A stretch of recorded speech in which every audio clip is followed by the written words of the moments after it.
नमस्कार आपण मानकु आम मार हांडीशाड़ को बहुत बहुत स्वागत।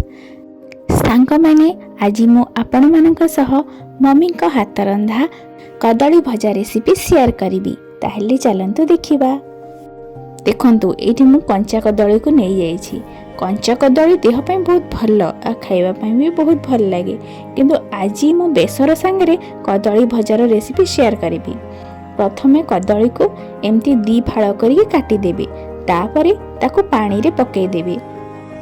देखंतु मम्मी सब कदली को एमिति दी फाड़ करके काटी देइछंती। एमिति काटिकी किछि समय आपण पानी रे रखिबे, तापरे कदली रो चोपा को छड़ेई देवे। एमिति करबा द्वारा कदली रो चोपा शीघ्र छाड़ी जाई थाए। आपण थरे ट्राई करके देखंतु। एमिति सब चोपा छड़ेई सारला परे ताको भल भाबरे काटी देवे।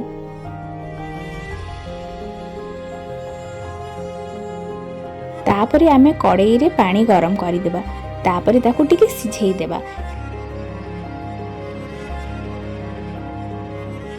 तापरे भल भाबरे सिझिला परे ताकू आपण काढी देबे।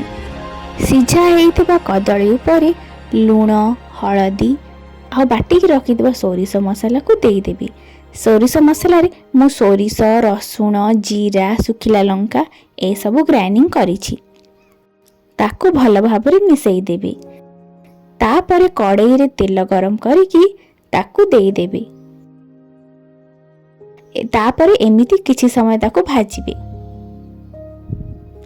एमिति किछि समय भाजी सारला परे रेडी हेइ जिवो गरमा गरम कदली भजा।